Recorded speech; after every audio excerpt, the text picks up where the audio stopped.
மே மற்றும் ஜூன் மாதங்களில் கடுமையான வெப்ப அலைகளை எதிர்கொண்ட நிலையிலும் ஜூலை மாதத்திலும் தொடர் வெப்ப அலையினால் பாதிக்கப்பட்டுள்ளது. நாட்டில் 3 முறை வெப்ப அலைகள் தாக்கியுள்ள நிலையில் ஆகஸ்ட் மாதத்திலும் 4வது முறையாக வெப்ப அலை வீசக்கூடும் என்று வானிலை நிபுணர்கள் எச்சரித்துள்ளனர். இந்த தீவிரம் வெப்பம் காரணமாக நாட்டின் பல பகுதிகளில் காட்டுத்தீ பரவியது. அத்துடன் நீர்நிலைகள் வறண்டு மக்களின் இயல்பு வாழ்க்கை கடுமையாக பாதிக்கப்பட்டது.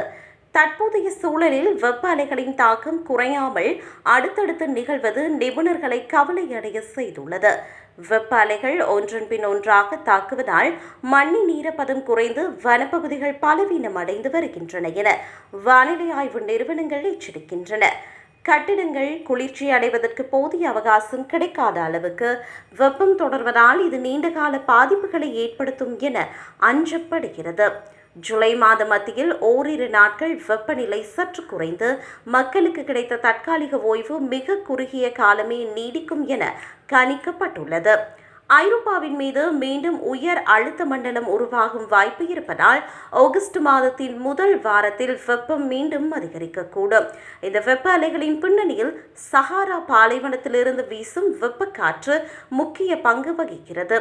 இத்தகைய தீவிரமான காலநிலை மாற்றங்கள் மனித நடவடிக்கைகளால் ஏற்படும் புவி வெப்பமடைதலின் விளைவாகவே நிகழ்கின்றன.